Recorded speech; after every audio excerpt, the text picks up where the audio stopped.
தொடர்ந்து இந்நேரத்திற்கான தலைப்புச் செய்திகளை பார்க்கலாம். புதிய அமைச்சரவை ஞாயிற்றுக்கிழமை பதவியேற்ற நிலையில் அமைச்சரவை பட்டியலை வெளியிட்டது தமிழ்நாடு அரசு. துணை முதலமைச்சர் உதயநிதி ஸ்டாலினுக்கு 3வது இடம் ஒதுக்கீடு.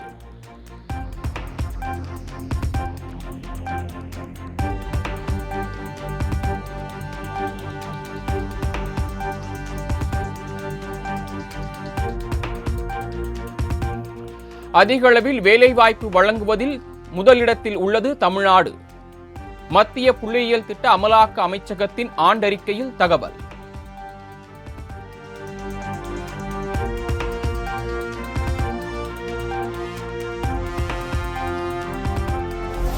சரியான நேரத்தில் பொதுமக்களுக்கு வானிலை முன் அறிவிப்பை வழங்க நடவடிக்கை எடுக்க வேண்டுமென முதலமைச்சர் அறிவுறுத்தல்.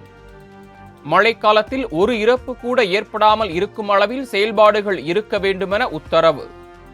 கழிவறை, தடையற்ற மின்சாரம், உரிய நேரத்தில் உணவு ஆகியவற்றை வழங்கணும். வெள்ளம் ஏற்பட்ட உடனே அரசு இயந்திரம் எவ்வளவு விரைவாக செயல்படணுமோ அவ்வளவு விரைவாக செயல்படணும்.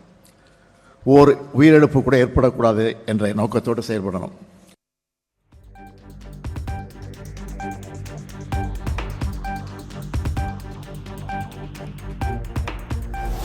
மழைக்காலத்திற்கு முன்பு பாலங்கள், மின்கம்பிகளை சரி செய்தல், நீர்நிலைகளை தூர்வாறுதல் உள்ளிட்ட பணிகளை கண்காணிக்க வேண்டுமென முதலமைச்சர் உத்தரவு. பேரிடர் காலங்களில் பால், குடிநீர் தட்டுப்பாடின்றி கிடைக்க வழிவகை செய்ய வேண்டுமெனவும் அறிவுறுத்தல். பாலங்கள், சிறு பாலங்களில் கழிவுகளை அகற்றுதல், நீர்நிலைகளின் கரைகளை வலுப்படுத்துதல், அருந்து விழக்கூடிய நிலையில் இருக்கிற மின்கம்பிகளை சரி செய்தல் உள்ளிட்ட பணிகளும் சரியாக நடைபெற்று வருதான்னு ஆய்வின் போது கண்டறியணும்.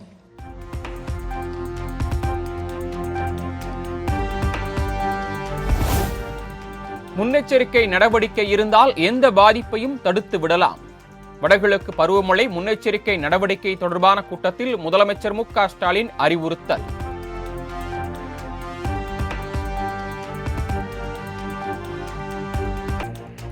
உதயநிதி துணை முதலமைச்சராக பதவியேற்றதால் இனி தமிழகத்தில் பாலாறும் தேனாரும் ஓடும் என இபிஎஸ் விமர்சனம்.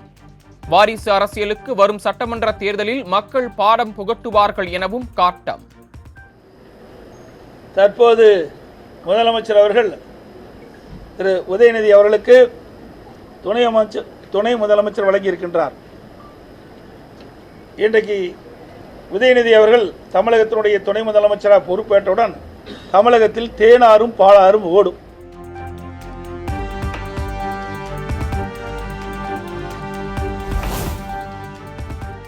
செந்தில் பாலாஜி அமைச்சராகி இருப்பதால் உச்சநீதிமன்றத்தின் நிபந்தனையை காவல்துறையினர் கண்காணிப்பாளர்களா என்பது சந்தேகம்.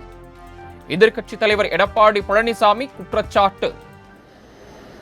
முதலமைச்சருடைய பரிந்துரையின்படி அமைச்சராக பொறுப்பேற்றுகின்றார். உச்சநீதிமன்றம் விதிக்கப்பட்டுள்ள நிபந்தனையை காவல்துறை கண்காணித்து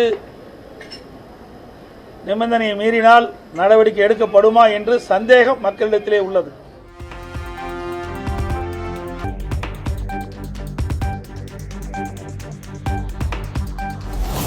கிருஷ்ணகிரி மாவட்டம் சூளகிரி ரவுண்டானாவில் அதிமுக முன்னாள் அமைச்சர் கே.பி. முனுசாமி தலைமையில் ஆர்ப்பாட்டம்.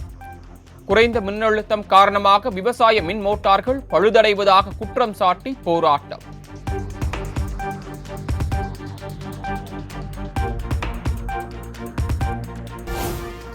இந்தியாவிலேயே மகளிர் மேம்பாட்டுக்காக எடுத்துக்காட்டாக தமிழ்நாடு திகழ்கிறது. 35,000 கோடி ரூபாய் மகளிர் சுய உதவி குழுக்களுக்கு வங்கிக் கடன் வழங்க இலக்கு நிர்ணயம் செய்யப்பட்டிருப்பதாக துணை முதலமைச்சர் உதயநிதி ஸ்டாலின் பேச்சு. எப்படிப்பட்டதாக இருக்கிறது என்று பல்வேறு பொருளாதார ஆய்வாளர்கள் இப்பொழுது ஆய்வு செய்ய தொடங்கியிருக்கின்றனர். இந்தியாவிலேயே மகளிர் மேம்பாட்டிற்கு எடுத்துக்காட்டான மாநிலமாக நம்முடைய தமிழ்நாடு திகழ்கிறது என்றால் அதற்கு உங்கள் அனைவரையும் நான் பாராட்ட வேண்டும்.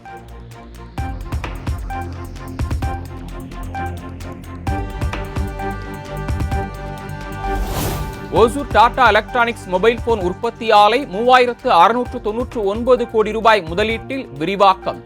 விரிவாக்க பணிகளை மேற்கொள்ள சுற்றுச்சூழல் அனுமதி கோரி டாடா எலக்ட்ரானிக்ஸ் விண்ணப்பம்.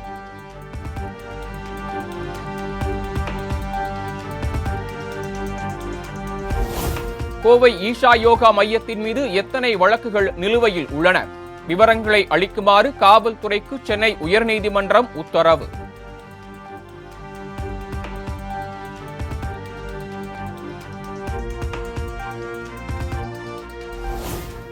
கல்விக்கான நிதியை ஒதுக்குவதில் அரசியல் பார்க்க கூடாது என மத்திய அரசுக்கு பள்ளி கல்வித்துறை அமைச்சர் அன்பில் மகேஷ் கோரிக்கை. 45 லட்சம் மாணவர்கள் 15,000 ஆசிரியர்களின் எதிர்காலத்தை கருதாமல் மத்திய அரசு பிடிவாதமாக இருப்பதாக குற்றச்சாட்டு.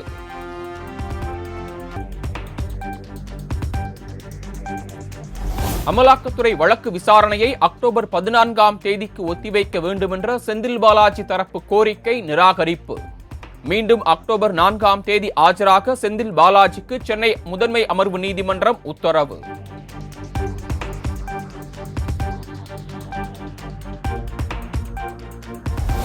செந்தில் பாலாஜிக்கு எதிரான முறைகேடு வழக்கை விரைந்து விசாரித்து முடிக்க உத்தரவிடக் கோரிய வழக்கு. சிறப்பு அமர்வை நியமிக்க வேண்டுமென சென்னை உயர்நீதிமன்றத்திற்கு உச்சநீதிமன்றம் உத்தரவு.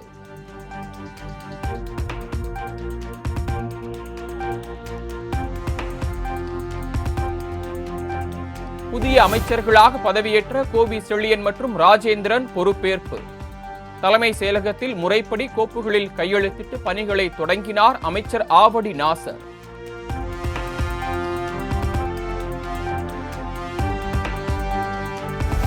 செந்தில் பாலாஜி தியாகி என்றால் பணத்தை கொடுத்து ஏமாந்தவர்கள் துரோகிகளாயின பாமக நிறுவனர் ராமதாஸ் கேள்வி. மக்களுக்கு நீதிபதியாக இருக்க வேண்டிய முதலமைச்சர் செந்தில் பாலாஜிக்கு வழக்கறிஞராக கூடாது எனவும் அறிவுறுத்தல்.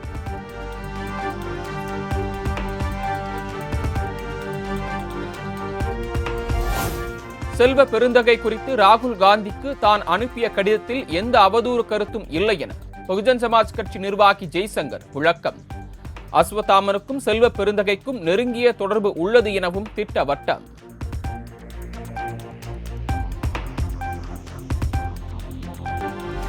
நீர்பிடிப்பு பகுதிகளில் பெய்து வரும் கனமழை காரணமாக கும்பக்கரை அருவியில் ஆர்ப்பரித்து கொட்டும் தண்ணீர். காலாண்டு விடுமுறையை முன்னிட்டு குவிந்த சுற்றுலா பயணிகள் உற்சாக குளியல்.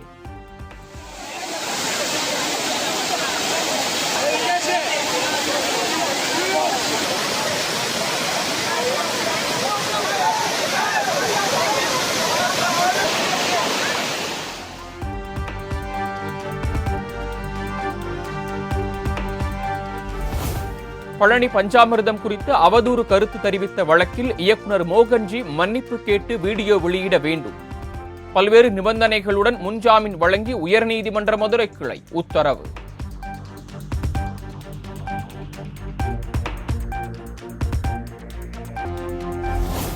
கடந்த 25 ஆண்டுகளாக உணவாக பழைய என்ஜின் ஆயிலை குடிக்கும் கர்நாடகாவை சேர்ந்த ஐயப்ப பக்தர் நாள் ஒன்றுக்கு 5 லிட்டர் என்ஜின் ஆயிலை குடித்தும் அவ்வப்போது காகிதங்களை உண்பதாகவும் பேட்டி.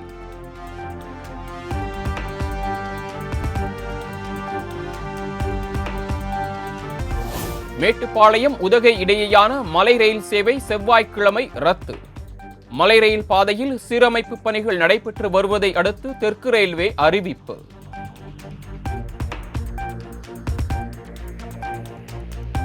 விமானப்படை அணிவகுப்பு நிகழ்ச்சியை முன்னிட்டு செவ்வாய்க்கிழமை முதல் வரும் 6ஆம் தேதி வரை மெரினா கடற்கரை சிவப்பு மண்டலமாக அறிவிப்பு.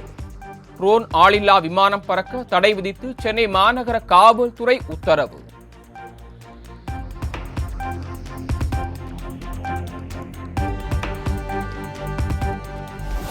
தென்னிந்தியாவில் உள்ள 3 இரும்பாலைகளை விரிவாக்கம் செய்வது குறித்து அக்டோபர் 8ஆம் தேதி பிரதமர் தலைமையில் உயர்மட்ட குழு ஆலோசனை. வல்லுநர்களின் ஆலோசனைப்படி விரிவாக்கம் செய்யப்படும் என மத்திய அமைச்சர் குமாரசாமி விளக்கம்.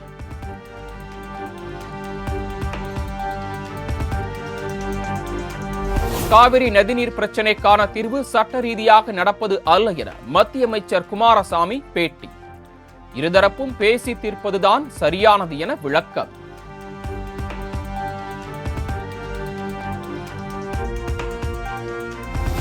திருவண்ணாமலை, தஞ்சாவூர் உள்ளிட்ட பல்வேறு சிவாலயங்களில் தேய்பிறை பிரதோஷத்தை முன்னிட்டு நந்தியம்பெருமானுக்கு சிறப்பு அபிஷேகம். பக்தி பரவசத்துடன் ஏராளமான பக்தர்கள் சுவாமி தரிசனம்.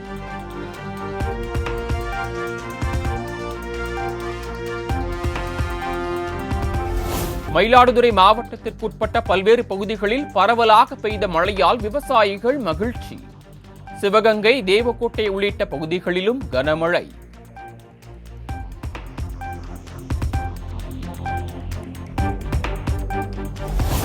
அக்டோபர் 22ஆம் தேதி வரை மத்திய நிதியமைச்சர் நிர்மலா சீதாராமன் மீதான வழக்கை விசாரிக்க இடைக்கால தடை. கர்நாடக உயர்நீதிமன்றம் உத்தரவு.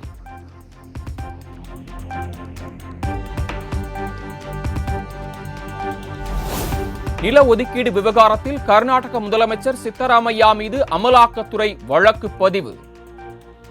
லோக் ஆயுக்தா போலீசார் வழக்கு பதிவு செய்துள்ள நிலையில் சட்டவிரோத பணப்பரிவர்த்தனை வழக்கை பதிவு செய்தது அமலாக்கத்துறை.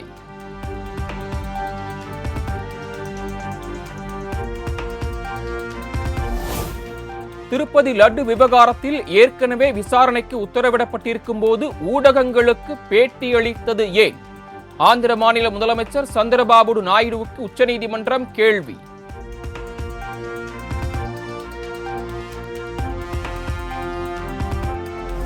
திருப்பதி லட்டுவில் விலங்கு கொழுப்பு கலக்கப்பட்டதாக சமர்ப்பிக்கப்பட்டிருக்கும் ஆய்வறிக்கையில் தெளிவு இல்லை. அரசியலில் இருந்து கடவுளை தள்ளி வையுங்கள் என உச்சநீதிமன்ற நீதிபதிகள் கருத்து.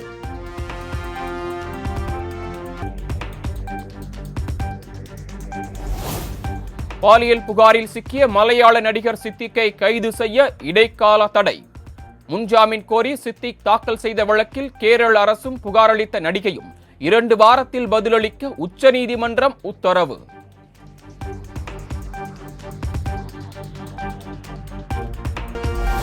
அதிக வருமானம் ஈட்டித் தருவதாக கூறி பல கோடி ரூபாய் மோசடி செய்த கும்பல் பெங்களூருவில் கைது.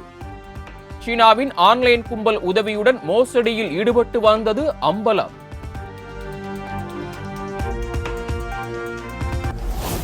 நாட்டின பசுமாடுகளை ராஜமாதாவாக அறிவித்தது மகாராஷ்டிரா அரசு. வேத காலத்திலிருந்தே இருப்பதால் இந்த அந்தஸ்து வழங்கப்படுவதாக அறிவிப்பு.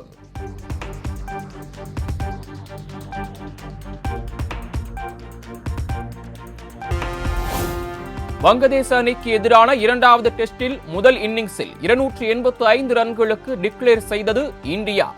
2வது இன்னிங்ஸில் 26 ரன்களுக்கு 2 விக்கெட்டுகளை இழந்து வங்கதேச அணி தடுமாற்றம்.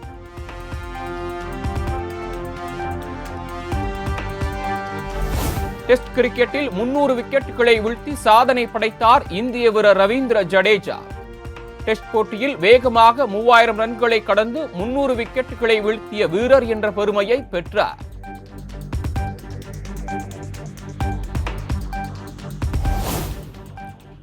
தன்னை சுற்றி உலாவரும் பொது கருத்துக்களின் வெளிச்சத்தில் தனது மௌனம் பலவீனமோ குற்ற உணர்வின் அடையாளமோ அல்ல.